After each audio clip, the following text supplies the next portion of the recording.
Olá pessoal, eu sou o Miguel, bem-vindos a mais um vídeo. Não se esqueçam de partilhar, subscrever e comentar aí em baixo. E vamos ao vídeo. Estou a fazer este vídeo porque me identifiquei bastante com o conteúdo do vídeo e acho que vai ser uma boa reflexão para fazer com vocês. Imagina nos seus primeiros anos de vida. Você tá no seu quarto e ouve seus pais brigando pela porta. O pai, que sai de casa às 4 da manhã para pegar o transporte de 2 horas até o serviço. Isto era uma realidade quando eu era puto. Ver os pais a discutir, a minha mãe ficava em casa porque o meu pai era. Era o costume na família do meu pai as mulheres não trabalharem e a minha mãe ficava em casa e por causa disso faltava coisas. Contraiu uma dívida para algo que ele disse que precisava e a mãe o culpava por ter tomado essa decisão sozinho, sendo que o trabalho dele mal tá ajudando para pagar as contas e por isso ela foi obrigada a ter que fazer 2 turnos, o que tinha deixado Porque na minha realidade a minha mãe não queria trabalhar, mas o meu pai não a deixava. E por causa disso as coisas não corriam da melhor maneira. exausta. Já tem 6 meses que não comem carne e o frango tá caro. O arroz tá caro, o óleo tá caro. Mês passado abriu uma goteira na laje que não deu pra consertar até agora, porque o patrão atrasou o pagamento. E ano passado, o filho mais velho teve que sair da escola pra ajudar no serviço e fazer renda pra casa. Isto também foi uma realidade minha, que eu tive que abandonar a escola no ano para ter que ir trabalhar, para ajudar os meus pais. Só acabei os estudos depois de já ter estabilidade financeira. Só aí que eu acabei os estudos. Que foi no bom momento, porque foi na mesma época que o pai ficou de cama sem trabalhar depois de uma surra do policial porque o confundiram com um traficante ali do morro. Pobreza é duro e comum. 90% da população brasileira ganha menos de R$ 3.500 por mês e sem muita chance de sair desse lugar. E aqui em Portugal parece que perto disso ganha o salário mínimo, por isso. Vai dar quase tudo ao mesmo. Mas por quê? Será que é de interesse do governo manter a população ignorante na miséria? Será que os culpados Claro. Se o povo for ignorante e estiver na miséria, vai botar naqueles que prometem que vão dar qualquer coisa, isso é óbvio. são os empresários que concentram a maior parte da riqueza? Ou será que a culpa é da mentalidade do povo que não foi moldado para o Também é verdade, porque nós temos uma escola que só forma trabalhadores, não forma empreendedores. Se fores na escola em Portugal, as pessoas só aprendem a fazer aquilo que os trabalhadores normais fazem, não aprendem como é que funciona o risco. E o risco está intrínseco a tudo. Aliás, se uma pessoa sair à rua, tem o risco de ser atropelado, tem o risco de dar um piripaque e cair para o lado. Tudo é risco. mindset de sucesso? Enfim, por que é tão difícil sair da pobreza? Eu acho que tem tudo a ver com a educação. Tudo a educação tanto na escola como fora da escola, em casa. Tem tudo a ver com a educação. Porque aliás, eu até aos meus 25 anos por aí, nunca tive educação financeira, nunca. E aliás, eu para fazer o meu IRS, eu tinha que ir a alguém de fora, porque eu não sabia fazer. E como é que eu tive que aprender? Tive que começar a estudar, a ver como é que se fazia as coisas. E para empreender igual, eu tive que estudar as coisas, como é que isto se faz?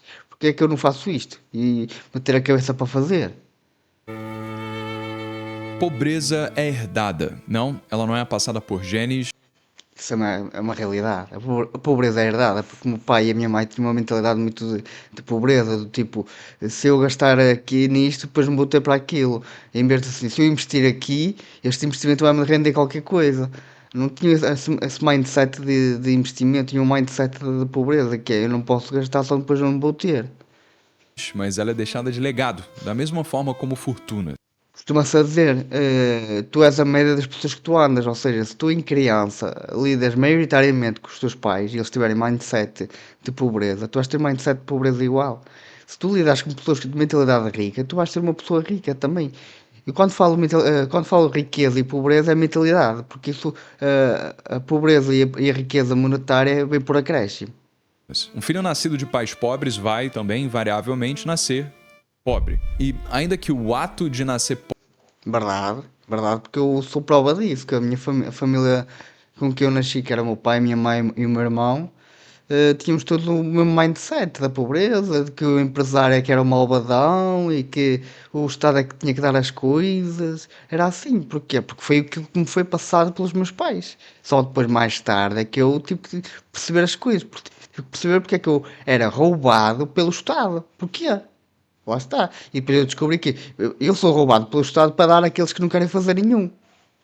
Pobre não seja necessariamente a causa para alguém se manter pobre, as consequências de nascer pobre são, de certa forma, também a causa da prolongação da pobreza. E a primeira causa do porquê é tão difícil sair da pobreza é o exemplo. Vou te Realidade, isto aqui é uma grande realidade. Eu só tive exemplos maus na minha infância, exemplos do que eu não deveria fazer. Ou seja, eu como estava a fazer aquilo que eu não deveria fazer, até aos meus 25 anos, como eu já falei, a minha vida não andava para a frente. Eu tive que começar a mudar o meu mindset para a minha vida começar a andar para a frente. explicar. Nos nossos primeiros anos de vida, a gente tem os pais como os grandes influenciadores da nossa visão de Isto é uma grande realidade. Até aos meus 18 anos, quem me moldava mais a cabeça era o meu pai e a minha mãe. Eles é que me davam os conselhos, já faz assim, faz assado.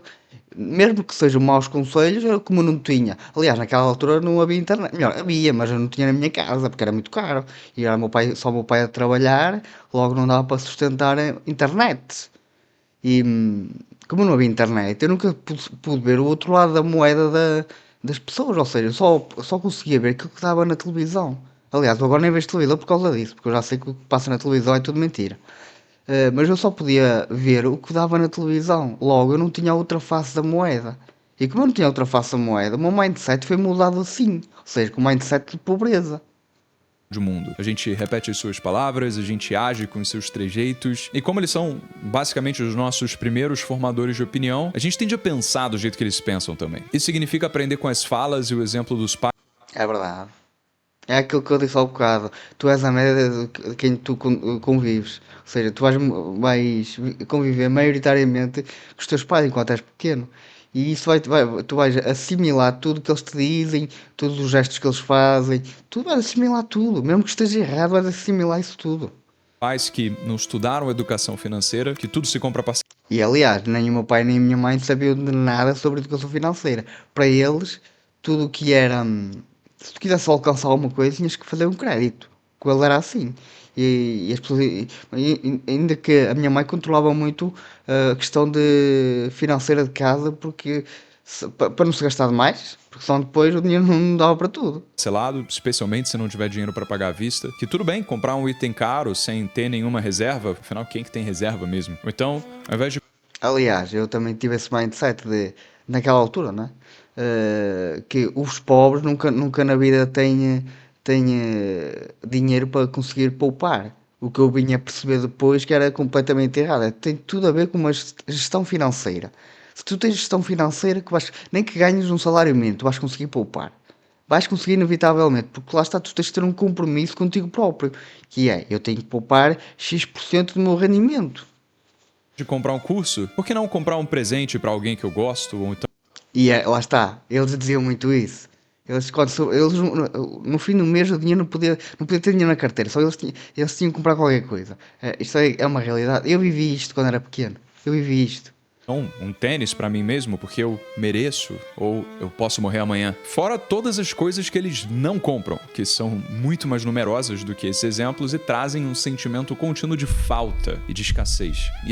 E eu sentia isso muito quando era pequeno. Que eu pedia as coisas e os meus pais estavam sempre a dizer que não eram ricos.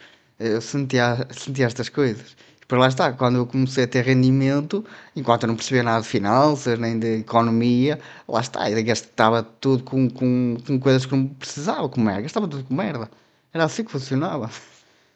E aí, acostumados a uma vida de privações, sem encorajamento, inspiração, Já agora, pessoal, se estão a gostar desta história, que eu me identifico bastante, deem o like, subscrevam o canal, partilhem, ajudem o canal a crescer. ou bons exemplos sobre como lidar com o dinheiro das pessoas à sua volta, pobreza gera um sentimento de desesperança, de baixa autoestima, falta de confiança em si mesmo. E eu pensava isto antes de perceber como é que a economia funciona, era assim que eu me sentia. Mas lá está, é tudo uma questão de formação, de aprendizagem, de tu saberes como é que a economia funciona, saberes que se fizeres X coisa não vai funcionar, se fizeres Y coisa é o caminho correto. É formação basicamente, tu tens que aprender como é que a coisa funciona. O que dificulta o surgimento da crença de que existe sequer sentido em ir atrás de oportunidades. Se eu nascer Aliás, aquelas imagens fizeram-me lembrar a casa dos meus pais. Era tipo aquilo, era tipo aquilo. É que eu morava numa aldeia que tinha quê? No máximo 500 habitantes, no máximo. Aquilo era uma aldeia muito pequeninha. Aliás, a escola tinha duas salas. Para verem que o quão grande era a escola. A escola tinha duas salas quando eu era pequenito, quando eu fui para a primária. assim e não tem nada que possa ser feito sobre isso, eu não vou fazer nada diferente. E aí, como nada diferente é feito, o mesmo que sempre tem acontecido vai continuar acontecendo. É uma profecia autorrealizável. A segunda causa é a instabilidade emocional da família. Um estudo da É, verdade. Quando as famílias estão sempre a discutir, sempre com coisas, vai causar instabilidade nas crianças. Isso é uma realidade. Porque como na casa dos meus pais, o que mais se discutia é por falta de dinheiro, porque lá está, ele não deixava a minha mãe trabalhar, logo o dinheiro ia faltar inevitavelmente. E as discussões eram sempre por causa de dinheiro. Sempre. Developmental Psychology concluiu que mães de famílias com baixa renda apresentam níveis mais elevados de estresse e depressão, o que afeta em Lá está, vai ter pressão, não é? Aquela pressão de será que eu vou ter dinheiro para pagar as minhas contas no final do mês? Será que eu vou ter dinheiro para comer?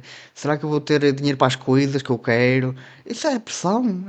Eu passei por isto quando era pequeno, passei por isto. média, a qualidade da interação com seus filhos. Essas mães, o estudo mostrou, apresentam uma maior irritabilidade e dificuldade em lidar com birras infantis. E um outro estudo foi publicado na revista Child Development, que revelou que crianças de famílias com baixa renda têm menor probabilidade de receber carinho e atenção de seus pais, se comparado com crianças que nasceram em classe. Aliás, assim, o carinho do meu pai era raro, muito raro. O meu pai era muito durão, muito de. Como é que é de explicar? Não gostava de dar carinho. Eu recebia carinho era da minha mãe. Mas o meu pai não me lembro do meu pai me dar carinho, nunca deu. Mas também, olha, se calhar é uma particularidade masculina, porque a minha mulher, a minha esposa, dá muito mais carinho às minhas filhas do que eu. Porque eu acho que a parte do carinho é a mãe que tem que dar. A parte do ensino, das regras, já é o pai que tem que fazer, na minha opinião. Classe média ou alta. Além dessas crianças de baixa renda serem mais propensas a sofrerem punições físicas. Esse ambiente de maus exemplos financeiros, de insegurança emocional e escassez na sua essência pode falhar se comparado ao encorajamento que crianças de classe média e alta recebem com seus pais, os incentivando a perseguir seus interesses, buscar novos aprendizados e genuinamente se tornarem protagonistas do seu próprio desenvolvimento. Mas tudo isso é meio que só a superfície ainda. Tem prisões muito mais profundas e reais do que a psicológica. Na história do começo desse vídeo foram citados alguns problemas. Problemas de instabilidade no relacionamento, na manutenção da casa, no tempo de transporte até o serviço, turnos dobrados. A falta de segurança financeira vem associada a uma série de problemas para resolver. E esses problemas têm o custo mais caro que alguém pode ter na sua vida: o seu tempo. E essa é a terceira causa. Sem reservas financeiras, os pobres não podem largar o único pé de meia que têm para se encontrar ou depender de suporte familiar para isso, porque toda a família. Aliás, eu lembro-me que o meu pai não podia mudar de trabalho como lhe apetecia. Que ele tinha que ter uma certa estrutura para mudar de trabalho, porque se faltasse o dinheiro no mês já estava tudo fodido, não podia. Tá na mesma condição. Assim, com pouco ou nenhum tempo para focar em novas iniciativas ou perseguir outros interesses como hobbies, estudos, nada ou muito pouco é construído. Então, a vida se arrasta na mesmice. O tempo que o pobre leva resolvendo. E eu me identifico muito com isto, porque os meus pais foram a vida toda, até falecerem, na mesmice. Foi sempre a definhar naquilo, sempre aquilo, sempre aquilo. E embora eu os quisesse ensinar, só que depois o meu pai dizia assim, já não tenho idade para isso. Mas lá está, e se tu não queres sair da mesmice, tu tens que aprender. E se queres sair, as coisas não podes continuar. O pior maluco é aquele que quer mudar, mas quer continuar a fazer as mesmas coisas. Não funciona. Problemas em casa, problemas no relacionamento, problemas na saúde, problemas de transporte, é tempo que deixa de ser usado fazendo outras coisas que poderiam ajudá-lo a construir uma condição melhor para si mesmo, como estudar. E não é como se. E aliás, eu perco muito tempo em estudo para descobrir coisas novas, para fazer outro tipo de empreendimentos. Ou seja, eu passo mais tempo a estudar uma coisa do que a realmente a executá-la, porque a parte da execução é a parte mais rápida. Agora, a parte de pensar como é que aquilo vai ser executado é a parte que me gasta mais tempo. Se governos em todo o mundo não tentassem resolver isso. No Brasil, por exemplo, se uma família tem filhos em idade escolar, os seus filhos precisam estar matriculados na escola e indo às aulas para a família continuar recebendo Bolsa Família. No Brasil, isso desincentiva que os pais obriguem os filhos a largar a escola para ajudar a trazer renda para o lar. Aí entra um quarto problema: a qualidade da educação pública. Tá, então é obrigatório que os Pelo menos aqui, a educação, não posso dizer que é má. O problema é que aqui não se forma empreendedores, forma-se gente com mentalidade de empregado. Esse é o problema. Porquê? Porque o que tu ouves sempre aqui é, se tu estudares muito, vais tirar uma licenciatura e depois vais trabalhar para uma grande empresa ou para trabalhar para o Estado. Principalmente se as pessoas aqui, se quiserem trabalhar para o Estado, é o sonho de consumo de toda a gente. Eu não concordo com isso, porque para mim, quem trabalha para o Estado está a beber dinheiro roubado. Mas aqui o sonho de consumo de toda a gente é eu estudar muito, que é para depois ir trabalhar para uma grande empresa, não é? Eu vou estudar, sim, mas para empreender, para abrir a minha empresa. Aqui não existe isso. Aqui há muito medo ao risco aqui em Portugal. os filhos estejam matriculados numa escola, mas essa escola muitas vezes falha na sua única função. Estas imagens estão a fazer lembrar a escola que eu andava. Não era tão má, mas era muito parecido com isso. Mas muito parecido. Aquelas cadeiras e assim, era muito parecido. Era aquilo. Isto aqui é eu recordar a escola que eu andava, que só tinha duas salas, era uma casa com duas salas. E era uma escola. Depois tinha cá fora um campo pequenininho de futebol para nós brincarmos no recreio e era isso. Do primeiro ao quarto ano foi isso. Básica: ensinar. Remuneração baixa para os professores atrai profissionais pouco qualificados. Pouco investimento em infraestrutura não só não dá insumos para jovens se desenvolverem, mas muitas vezes ativamente os distraem. Cadeiras e lousas quebradas, falta de equipamento em laboratórios, professores que faltam semana sim, semana não, porque eles não são punidos pelo sistema público quando fazem besteira. Então jovens, muitas vezes, Aliás, eu cheguei a ter professores que faltavam meses seguidos. E depois quando arranjavam algum substituto, lá vinha o professor, ou seja, andávamos meses sem ter uma certa aula. Tipo, professores assim. frequentam por anos instituições que não concedem o básico para que possam desenvolver uma visão de mundo e se prepararem para deixar a prisão da pobreza, sendo condenados a ela. E um outro grande causador disso é uma completa falta de noção do que realmente ajuda a combater a pobreza por parte do governo. Esse é o Na minha opinião, e eu acho que não está errada, a principal causa da pobreza é a falta de formação a nível económico, a nível financeiro. Ou seja, as pessoas não têm informação nenhuma de como gerir dinheiro, como gerir finanças pessoais. As pessoas pensam que é assim: eu ganho X, eu tenho que chegar ao fim do mês sem dinheiro nenhum, porque depois vou ganhar outro X. E não, se tu não fizeres uma reserva financeira, se tu não empreenderes, tu não vais sair da mesmice. Esta é a minha opinião. Tu tens que empreender de qualquer maneira. Não tens que empreender a abrir um grande negócio. Pode ser uma coisa pequena. Pode ser uma coisa pequenita. Desde que empreendas de qualquer maneira, desde que isso te dê um fluxo de caixa, tá bom. número 5. A qualificação dos governantes. Eu acho que esta aqui é. Esta é pior. Porquê? Porque eu acho que, pelo menos aqui em Portugal funciona muito assim. Se tu tens um governante que tem uma qualificação muito grande, ou seja, é o governante mais apto para estar ali, na teoria, porque para mim toda a gente vai para a política é para roubar. Tens um governante que na teoria é o mais apto para estar ali, mas ele não promete nada. Mas tens um que não percebe nada de finanças nem de economia, mas promete coisas. Quem vai ganhar é quem promete coisas. Aqui em Portugal funciona assim: quem ganha é quem promete coisas, por mais ínfima que ela seja. Prometeu dar qualquer coisa, aquela pessoa vai ganhar. Eu li um livro que se chama Freakonomics, onde ele mostra que em 2024 o governador de Illinois anunciou um plano para enviar um livro por mês para casa de cada criança do estado, desde o momento que nasceram até entrarem na classe. Mas isso não vai funcionar, porque para as crianças, eu bem vejo isso nas minhas filhas, a mais pequena nem tanto, que ainda há pouco começou a aprender a ler, que ela só tem 6 anos. Mas a minha mais velha, que já tem 15 anos, eu é que lhe comecei a fomentar o gosto pela leitura, porque eu leio muito. E eu, como leio muito, eu fomento-lhe o gosto. E ela lê porque me vê a ler. Ou seja, se os pais dessas crianças não tiverem o gosto de ler, as crianças vão ser o reflexo dos pais. As crianças vão fazer exatamente aquilo que os pais fazem. Se os pais comem merda e não vão querer que os filhos também comam merda, merda é num tom pejorativo, não é literalmente. Se as crianças veem os pais a ver lixo no Facebook ou nos Instagrams e sem ler, as crianças vão ser exatamente iguais. As crianças são o reflexo dos pais. De alfabetização. O motivo? O governador tinha lido uma pesquisa que em famílias onde havia mais livros, os alunos iam melhor na escola. E aí o governador chegou e pensou: vou resolver o problema da baixa performance da escola mandando livros para casa da...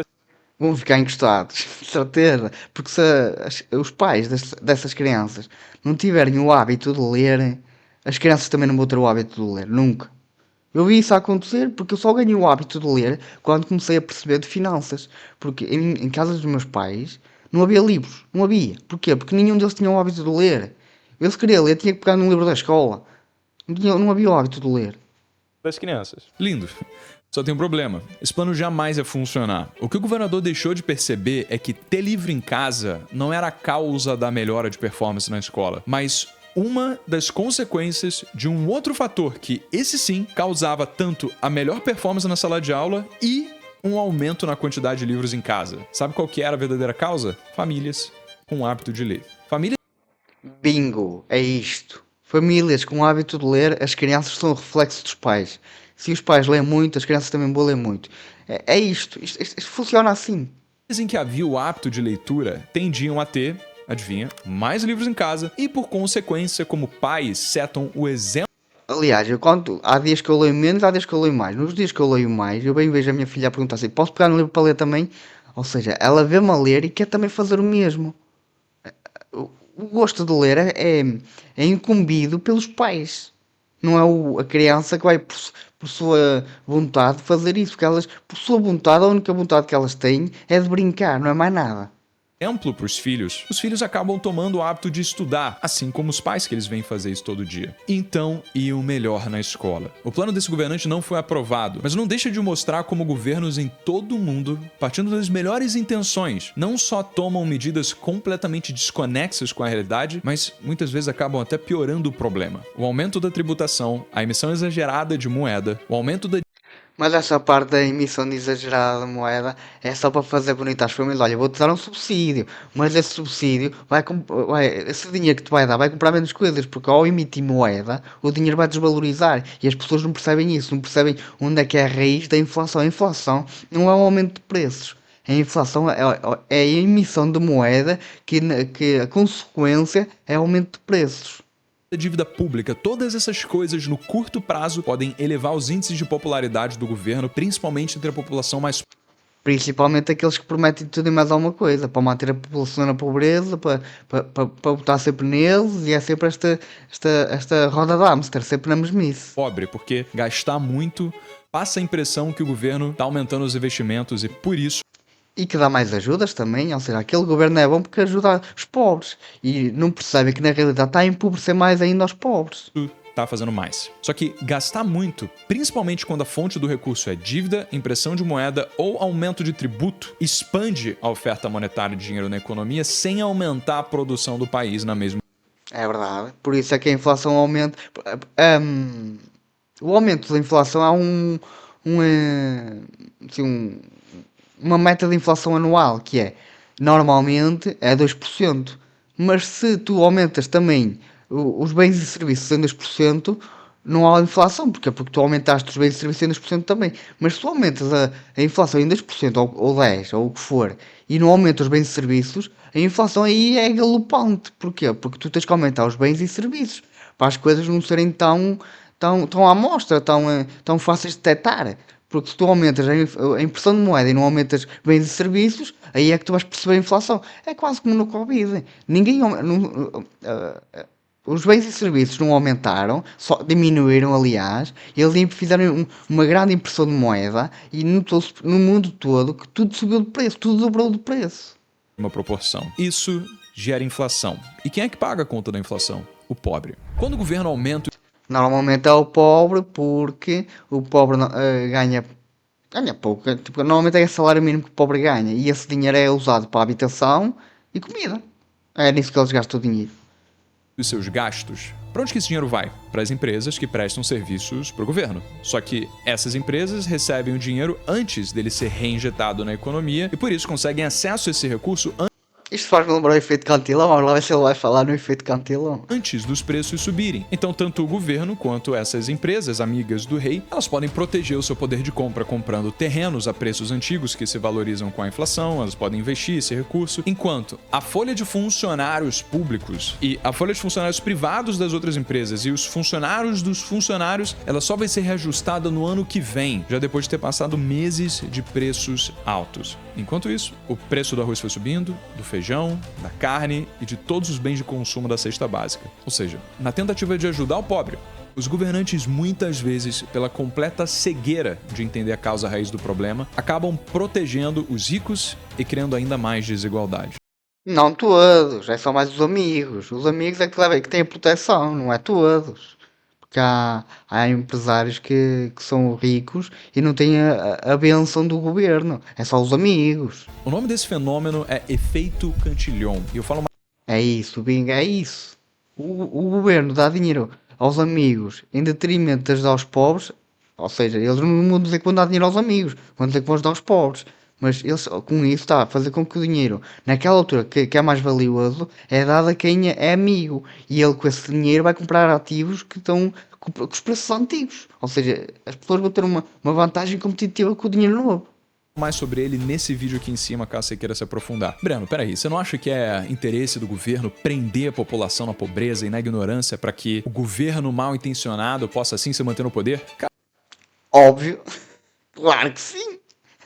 Essa parte é óbvia. O governo não é uma só pessoa.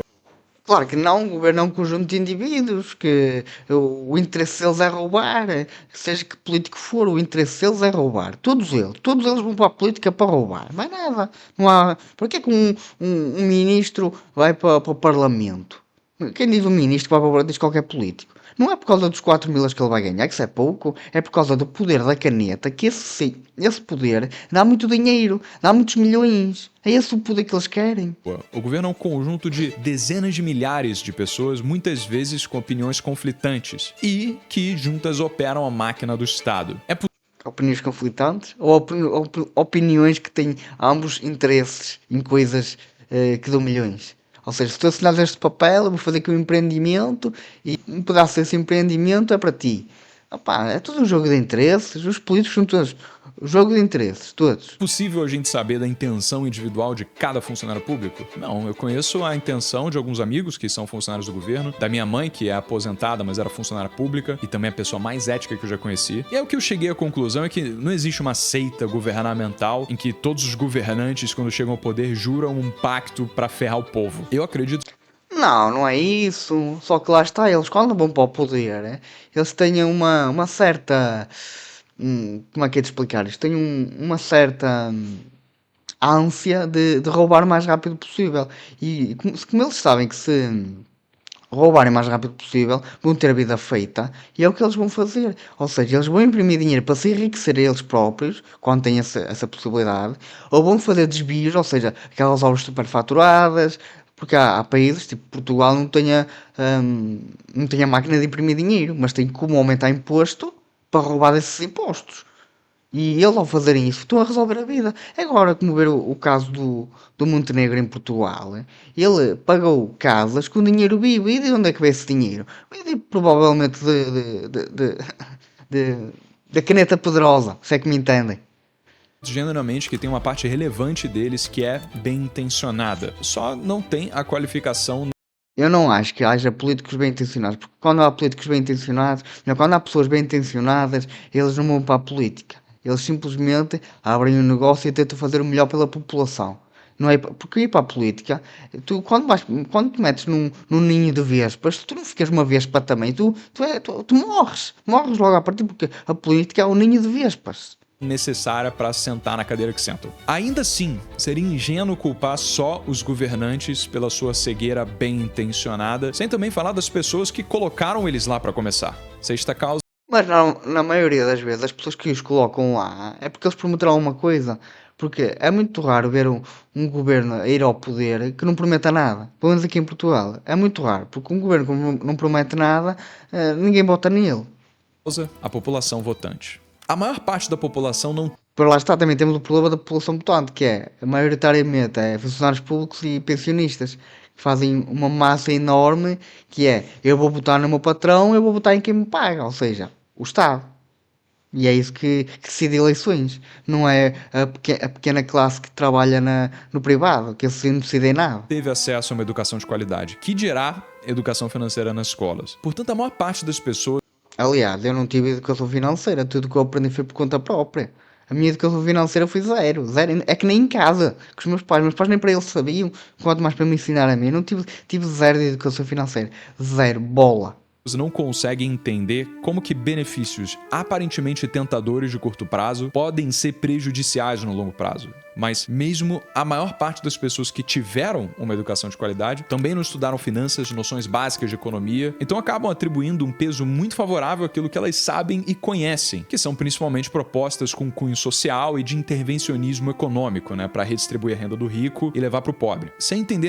Mas isso também não funciona, porque normalmente o rico, quando vê que está a ser roubado, ele muda a residência fiscal e depois o governo xuxa no dedo. Que é o que eu vejo muitos a fazerem. Quando ganha acima de um X valor muito alto, aqui levas uma porrada enorme. Mudas a residência fiscal e já deixas de levar porrada. Necessariamente os desdobramentos negativos na economia que algumas dessas propostas podem trazer justamente para a parcela da sociedade que as propostas mais se dispõem a ajudar, que são os pobres. E isso cria uma polarização enorme na sociedade, porque quem olha além da superfície entende as consequências de longo prazo do aumento da tributação sobre qualquer classe social, o aumento da dívida pública, a impressão de moedas. Mas o aumento da tributação, eu acho que e vou ainda dizer, mas é assim que é para sermos mais justos, ajudar o pobre, só que não é aumentar os impostos aos mais ricos que lhes ajudar o pobre, porquê? Porque o mais rico, quando tem muito dinheiro, ele protege-se, não é como o pobre que gasta tudo em comida, ele protege-se, ele vai tentar fazer a melhor maneira para não ser roubado. Agora, se tu me disser assim, vamos baixar o imposto ao máximo e tentar dar uma formação de qualidade às crianças, aí eu concordo plenamente. Sob a justificativa de criar mais benefícios ou reduzir as desigualdades, qualquer pessoa que é contra essas medidas são taxadas de desumanas, de egoístas, de ignorantes, como se elas não. E porquê que essas pessoas que dizem isso não vão abrir elas o negócio delas para depois dizer assim, mas este dinheiro foi o que ganhei, não é para dar. Porque todos os empresários, o dinheiro que eles têm, foi eles que o ganharam, foram eles que arriscaram o património deles. Claro que é perfeitamente legítimo, e deles protegerem o património é legítimo. Não se importassem com o bem-estar público, ou principalmente o bem-estar dos pobres. E aí essas pessoas, elas tendem a ficar ressentidas. Eu sou daqueles que pensam assim, os pobres só são pobres por causa do mindset, porque não têm formação. Se eles forem atrás de ter formação, deixam de ser pobres que é um instante. E saem da política, ou nem entram na política. Elas deixam de buscar expor sua visão, deixam de buscar o diálogo, porque elas sabem que se fizerem isso, vão ser atacadas. A consequência, quase nunca tem gente que pensa assim ocupando cadeira do governo. E aí, como não tem espaço para diálogo, a visão anti-empresariado, ela se alastra para uma parcela. E aqui também é igual, aqui quem quer abrir uma empresa é logo paga, é logo inundado de impostos e depois o povo assim, vais abrir uma empresa, tu vais à falência, mais vale trabalhar para o Estado ou para uma grande empresa, que assim tu estás bem. Ou seja, as pessoas querem o comodismo, não querem o risco, por isso é que a maior parte das pessoas é pobre, porque elas querem comodismo, não querem risco. Relevante da sociedade, para os pobres, para as pessoas de classe média que têm convicção que a culpa da miséria no Brasil é a concentração de renda na mão de poucos, erroneamente olhando isso como a causa do problema, quando na verdade é, de novo, A economia não é um jogo de soma zero. A economia é assim, tu produzes, tu ganhas. Tu não produzes, tu não ganhas. Isto é economia. Se eu fizer um X trabalho, eu vou ganhar pelo X trabalho que eu fiz. Isto não é uma economia de soma zero. Eu tenho o dinheiro, pago por serviço. Tu tens o serviço, eu pago-te. É assim, isto é uma economia, os dois ganham. Tu ganhas o dinheiro, eu ganho o serviço. É assim que funciona. A consequência comum de um problema muito mais embaixo. Cara, eu já tive aluno do ensino médio em escola que eu palestrei perguntando pra mim: professor, qual que é o sentido de aprender empreendedorismo, que nem você tá falando aí, se os empresários são os maiores causadores da miséria do Brasil? Esta merda é real. Esta merda, eu já vi tantas vezes esta merda Porque é que vamos ser empresários? Porque os empresários é que causam a pobreza. Não são os empresários que causam a pobreza. Quem causa a pobreza é a falta de formação nas pessoas. As pessoas quando não têm formação, quando não têm educação financeira, elas não sabem o que é de fazer com aquilo que ganham. Ou seja, elas vão gastar e vão continuar pobres para toda a vida. E é aquela rodinha de rato sempre. O ser empresário, tu ao seres empresário, é quando tu podes mais ajudar as pessoas. Se pensas o contrário, não estás com o mindset correto. Tu ao seres empresário, fazes um bom trabalho e um bom preço aos teus clientes, é a melhor forma de os ajudar. Mas, cara, a desigualdade social não é o causador universal e absoluto de pobreza. Desigualdade e a pobreza têm causas comuns. E só aqui a gente já falou de 6 dessas causas. A riqueza no Brasil ou de qualquer outro lugar do mundo não é um bolo estático. Mas também temos que perceber uma coisa: quando tu tens um país que tem uma desigualdade social muito alta, depois tem impostos enormes, quem é que mais causa a desigualdade? É o governo, porque o governo cobra impostos enormes. Se ele quiser acabar com a desigualdade, que deixe de cobrar impostos. Já as pessoas vão pagar todas o mesmo valor pelas coisas. Que deixe de cobrar impostos e está feito. Que os ricos roubaram e deixaram todo o resto na miséria. Não foi assim. Uma pessoa que economizou o dinheiro do seu emprego por 10 anos até tomar coragem para arriscar aquele recurso e empreender construindo, por exemplo, uma farmácia numa cidade do interior, em que antes os habitantes precisavam pegar Isto foi o que eu falei há bocado, é uma realidade. um ônibus de 1 hora até chegar na cidade próxima em que tinha a farmácia. A pessoa que colocou uma farmácia no meio dessa cidadezinha levou remédios para perto, gerou empregos para a comunidade local, correu o risco de falir e perder todas as suas economias dos últimos. Estão a ver como isto aqui de dizer, os empresários é só ganhar dinheiro. Não, eles têm riscos, têm o risco de perder tudo, têm o risco do governo chegar lá e uma multa enorme porque não cumpriu qualquer requisito que ninguém sabia. Há riscos em todo lado. 10 anos pra isso. Breno, como aí? Pô, lógico que não é arriscado uma cidade que não tem farmácia dar errado. É lógico que é. Se a cidade fosse tão pequena a ponto de não ter demanda, pode ser que os custos pra você sustentar uma operação de farmácia não conseguissem compensar que a operação. Isto é real, porque eu já vi aqui, pelo menos onde eu moro, aqui nesta zona, lojas que a priori tinham viabilidade, só que o meu negócio era tão nichado que os clientes eram poucos e não pagava as contas. Isto é uma realidade. Ficasse de pé. Mas agora me responde. O brother que colocou uma farmácia numa cidade no meio do nada prejudicou alguém com isso? Quem cria um supermercado fez isso em detrimento de quem não criou? Quem inventou uma tecnologia inovadora que facilitou a nossa vida no dia a dia, criou essa Foi o que eu disse. Tu, ao seres empresário, ao abrir a tua empresa, é o melhor que tu podes fazer pelas pessoas, pela comunidade, pelas pessoas, basicamente, que é fazer um bom trabalho e um bom preço pelo teu serviço. É o melhor que podes fazer. tecnologia prejudicando quem não a criou? Não, cara. Elas foram pessoas que perceberam problemas reais e usaram as suas competências para resolver esses problemas que muitas outras pessoas tinham. Então, decidiram comercializar essa solução para aqueles que gostariam de pagar por ela. Entende o seguinte, a causa da pobreza não foi a riqueza. Inclusive, se não existisse a riqueza, a pobreza seria muito pior, porque Mas muito pior, porque quem cria emprego são quem tem a coragem de abrir negócios. E quem acaba negócios são aqueles que têm mais riqueza do que aqueles que são muito pobres.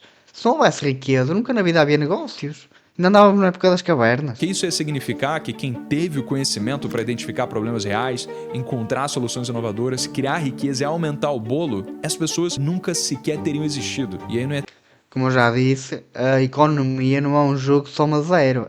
Tu crias riqueza e és pago consoante a riqueza que tu crias. É assim que funciona a economia. ter bolo para repartir com ninguém. Breno, você só deixou de lembrar do seguinte: o problema não é que tem empreendedor, pode ter. O problema é que pro rico ficar rico, ele tem que ter explorado muitos funcionários e mantido eles na pobreza. Mas será, cara? Será que foi bem assim?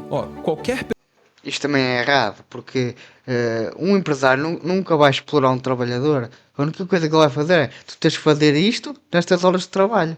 Isso não é explorar ninguém. Agora, se a pessoa não quer fazer nada, quer dar lugar a outro. É assim que funciona. Nenhum empresário explora ninguém, porque da mesma maneira que se ele explorar aquilo, ninguém vai querer trabalhar para aquele empresário, porque ele é explorador. É assim que funciona o mercado. Se tu trabalhas bem e trabalhas de maneira organizada, és um bom trabalhador, basicamente, o empresário não te vai explorar porque ele sabe que precisa de ti e tu podes ir embora a qualquer momento. Ele nunca te vai explorar. Pessoa que arrisca do próprio dinheiro para começar um negócio faz isso pensando no lucro. Se o empreendedor não tivesse um incentivo para enriquecer, ele não teria o porquê arriscar o patrimônio Isso também é real. Todos os empresários querem o lucro. E é por isso que eles vão arriscar o património. Todos. que construiu. Enquanto para as pessoas que têm menos apetite para risco, elas podem encontrar conforto e tranquilidade no emprego. Elas vão ter o descanso de mente em saber que, se fizerem um bom trabalho, o salário do próximo mês está garantido. Os dois têm vantagens e desvantagens. E tem empresa que Mas lá está. O empregado nunca vai sair da pobreza. Não é que ele seja pobre, mas ele nunca vai ter o nível de riqueza que tem o patrão. Porque o patrão está a arriscar o património dele. Isso é uma realidade. cobra muito do funcionário? Tem, pô. Tem pra caramba. Nas jovens, a rotina começa às 8 da manhã. Muitas vezes as pessoas terminam de trabalhar tarde e precisam continuar o trabalho aos finais de semana, como eu mesmo tô fazendo agora, que é um domingo, quando eu tô gravando esse vídeo. Cada um tem os seus objetivos de carreira, de ser promovido, de assumir posição de liderança, de viver a ambição de ser sócio da empresa. Elas veem no tempo dedicado para jovens uma forma de investir no seu futuro e contribuir para a mudança da educação nesse país. E também são devidamente pagos por isso. Isso é cultura. Tem empresa que tem cultura de bater ponto e beleza, vai embora, ok. Não funciona pra mim. Se a turma da O problema é que eu já vi muitos trabalhadores com essa cultura de que querem chegar a X hora, sair a X hora e o trabalho que fica como ficou, não querem saber. Já vi muitos assim. jovens não tivessem recebido uma proposta que os atraísse, elas nem teriam entrado. E se elas não curtirem e começarem a fazer Aliás, até poderiam ter entrado, mas saíam um pouco tempo depois, porque se a proposta não é atrativa, andamento. É a realidade. conversa com outras empresas, essas outras empresas oferecerem um ambiente mais legal, menos trabalho e mais dinheiro, elas vão sair e eu que me ferro. Eu vou perder colaboradores incríveis que eu não soube valorizar devidamente. Então, que eles vivam uma vida melhor em outro lugar mesmo. Mas, se não tiver empresa nenhuma te mandando mensagem, se a pretensão salarial que você manda para essas outras empresas que você está querendo ir não é aceita, se não tem ninguém que topa pagar o mesmo que você ganha para uma carga de trabalho menor, é um delírio pensar que o seu trabalho vale mais do que o que você está recebendo. Isso é valor de mercado, qualquer tipo de trabalho tem um valor de mercado. Ninguém te vai pagar mais só porque tu és amiguinho. Ou pelo menos um empresário privado não faz isso. Isso é na função pública, que o dinheiro, como é o dinheiro do povo, o dinheiro não é de ninguém, é para roubar. Agora, um empresário privado não vai fazer isso, nunca. Breno, mas eu trabalho demais. Não é justo. Não é mesmo. Sabe pra quem? Pra quem não tem como estudar e precisa acordar 4 da manhã, pegar 4 horas de transporte público por dia pra trabalhar e chegar em casa às 11 da noite. É injusto pra quem entra numa escola pública com 6 anos de idade e sai aos 17 sem ter aprendido a ler e escrever. É injusto pra quem começou a vida Não, só se for no Brasil, porque eu acho que é exagerado. Dizer que uma criança sai aos 17 sem ler e escrever, acho que é exagerado. Pelo menos ler e escrever sabe. Isso aí é coisas de primária, é coisas de primeiro ao quarto ano. tão atrás que essa turma sequer vai ter oportunidade de algum dia chegar no 0 a 0. É injusto, pô. Mas, pra quem teve educação de qualidade, pra quem passou em universidade pública sem cota, pra quem tá empregado em função de júnior, pleno, sênior, coordenador, gerente, diretor, pra essa turma falar que a sua vida é injusta, tendo recebido todas as oportunidades, reclamar que trabalha Uma coisa é certa, nós não podemos dizer que quem nasce na pobreza tem as mesmas oportunidades que quem nasce em berço de ouro. Eu falo por mim, que eu de certeza que tivesse nascido num berço de ouro tinha tido muito melhores oportunidades e poderia estar muito mais à frente do que estou agora. Não estou mal, mas poderia estar muito melhor. Agora, como eu nasci com famílias pobres, óbvio que eu tive que dar mais à sola, tive que correr mais. Isso aí, claro, concordo perfeitamente. trabalha demais, quando tem tanta gente agora com o joelho no chão duro rezando pra conseguir um emprego, para de reclamar e agradece de vez em quando, cara. Vai te fazer bem. Pobreza.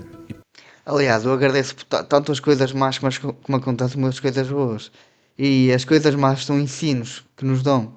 Por isso é agradecer por tudo. Por tudo o que nos acontece temos que ser gratos. Por tudo. Principalmente a sua continuidade em gerações não é um problema de uma só variável. Não tem um só culpado. Dizer isso seria como dizer que a maré baixa é a culpa de todos os navios naufragados no oceano. Ainda assim, quando eu criei a Jovens for Schools, foi por genuinamente entender que a melhor esperança que a gente tem de mudar esse ciclo vicioso da pobreza é por meio da educação de qualidade. Finanças pessoais. O que eu já falei, eu acho que toda a gente que tem a mentalidade de pobreza é por causa de má formação, má educação. Não têm a educação que devem, não são formados devidamente e por causa disso não conseguem ascender na vida. Eu acho que tem tudo a ver com formação. Pessoais, investimentos, economia, desenvolvimento de produto, marketing, vendas, retenção de clientes, finanças corporativas, liderança, autorresponsabilidade, resolução de problemas. Todos esses são tópicos estruturantes de um programa cujo único objetivo é dar oportunidade para as pessoas saberem que elas podem sonhar, que pode sonhar, sonha grande, vai fundo, porque a Jovens te ensina a realizar. O meu propósito é levar esse conhecimento para todo o Brasil, para jovens conseguirem aprender educação financeira, empreendedorismo, inteligência socioemocional com qualidade. Toda a gente deve aprender essas coisas, que são requisitos básicos para se conseguir viver numa sociedade e não ser pobre. Porque se tu não sabes essas coisas, tu vais ser pobre para toda a vida. Mas não é pobre de dinheiro, é pobre emocionalmente. Porque é como eu digo, quem tem mentalidade pobre ou rica, a conta bancária vai ser o reflexo disso. Em todas as salas de aula, todas. Se você quiser conhecer melhor o programa ou mandar para uma escola que você tenha algum vínculo, eu vou adorar falar mais um pouco dele para que essa escola faça parte de uma das mais de 50 que a gente já tem espalhadas pelo Brasil. Então, vai no link aqui na descrição, preencha o formulário do site e Jovens vai ficar feliz em entrar em contato. Deixa um like nesse vídeo se esse vídeo te engrandeceu com alguma coisa. Se inscreve no canal, comenta aqui embaixo quais são as outras causas da pobreza que você vê. E também, talvez você deva se interessar por um desses vídeos aqui. Valeu! Bem, eu identifiquei muito com este vídeo, porque a minha infância foi descrita aqui, a minha infância foi isto. E como eu me identifiquei muito, eu achei que era interessante partilhar isto com vocês. E por isso, quem gostou do vídeo já sabe, deixem o like, subscrevam o canal, comentem aí em baixo o que acharam. E olha, até a próxima, fiquem bem.